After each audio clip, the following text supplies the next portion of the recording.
Welcome to the 84 Lumber Estimating video training program.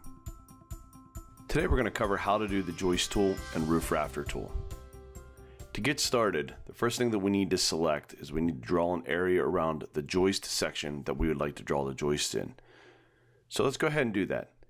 Let's select the area, and we're going to simply call this 2x10 joist.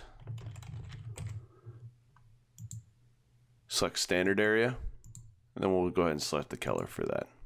And when ready, hit start.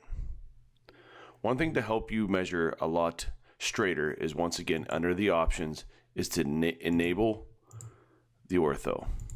Once the ortho is enabled, it will allow for you to draw a lot straighter lines. So go ahead and start and work our way around this corner.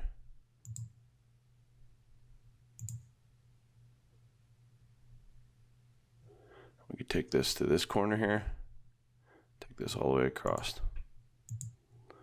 Once that area is done, we can go ahead and continue this, and let's go ahead and start here and work our way around this perimeter.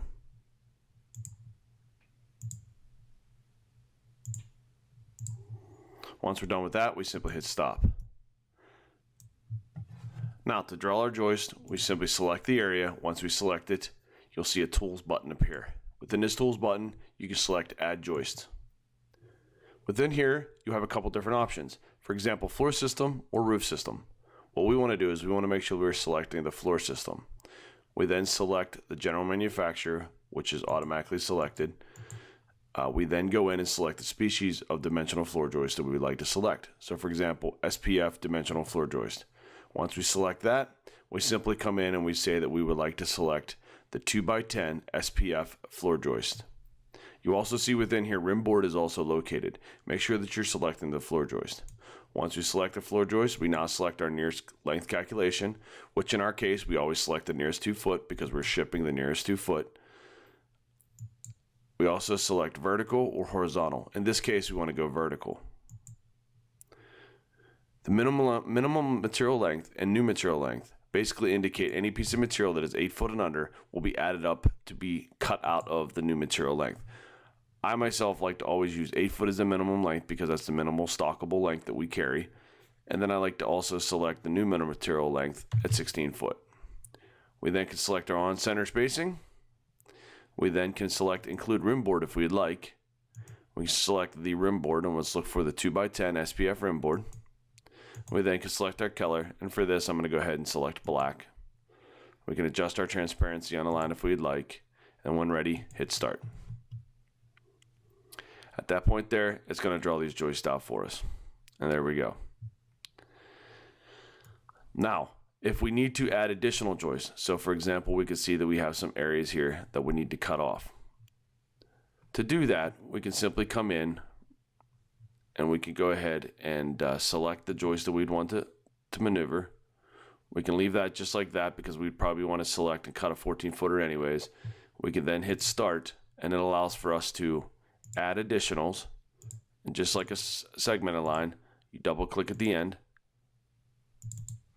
There we go. And now we need to add a double joist here.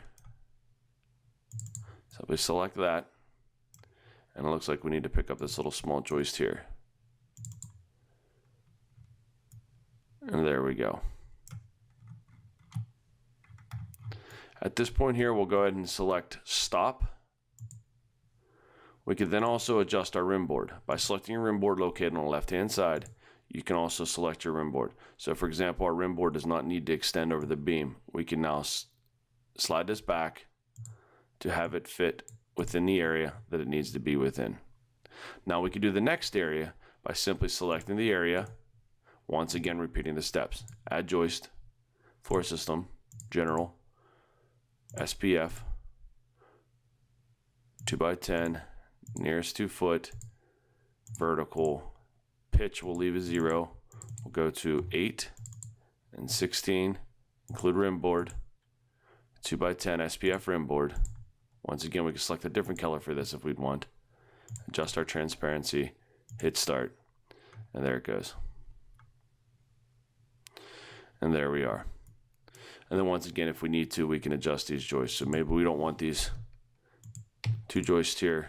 we can get rid of those 2 joists and manually draw in any additional joist that we need to by simply, again, once again selecting this joist, selecting start. Got a double joist here. You know what, we can take it right back up. That'll actually consider that as doubled. We could then take this here, crossed, this, crossed, here to here, from there to there. We do have a double joist here, so we'll draw that in. There we go. And you can see here at the end, some of these joists aren't lining up because of the way they have the on-center spacing within the design. We can actually move this over if we'd like. Move this one over. And there we go. And that is how you would use the joist tool. Once again, if you need to deduct out a piece of rim board, for example, this top part, you simply select it and erase it. And there you go. And that's how you would use the joist tool. Now to see your estimate, you can simply select the estimate button. When you select the estimate button, you can come in here at this point and you can see some of the items that you have drawn out.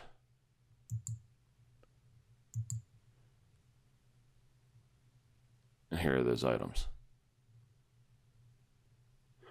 So for example, you can see that we have this material here, a total of 29 14 footers. And once again, we had a 16 footer in that first section. The main reason for that first section is the simple fact that we did do those little cross pieces that were about 4 foot across. Those were once again added up and cut out of a 16-foot board.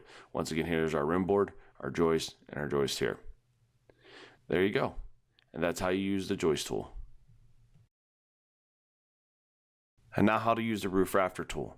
The roof rafter tool functions identically to the joist tool. All you need to do once again is simply draw out your areas for the areas that you would like to highlight. And we're going to call this a 2x8 roof rafter. I'm going to say standard. Once again, selecting our color, we hit start. And then as I mentioned before, make sure under your options that you have the ortho selected. And once done, there we go. Now we can go ahead and measure on the next section. Always making sure you measure each plane correctly. And there we are. Now, just as we did with the joist tool, we simply select the joist, or simply select the tools, and then select the add joist, and now select the roof system. Within the roof system, you select general, select SPF roof rafters, once again selecting the roof rafters that you want. Also too, same thing, material length calculation every 2 foot, direction is vertical. Now the pitch on this is a 6/12 pitch. We select the material length here, and the material length once again will be 8. This can be 16. On center spacing is 16 inches on center, and we will then go through and select once again the color. Let's go red with this. Adjust our transparency and then hit start. Now this home here was actually done with trusses. That's why there is actually 24 inches on center versus 16 inches on center. That's why there's a bigger gaps. But if you were doing it 16 inches on center, you can see how that would display. Since we were stick framing it, we did it at 16 inches on center versus 24 inches on center. So once again, that is how you can use the roof rafter tool. And then you can simply repeat the steps as you did within the first section to calculate the next section. And that's how you calculate the roof rafter tool.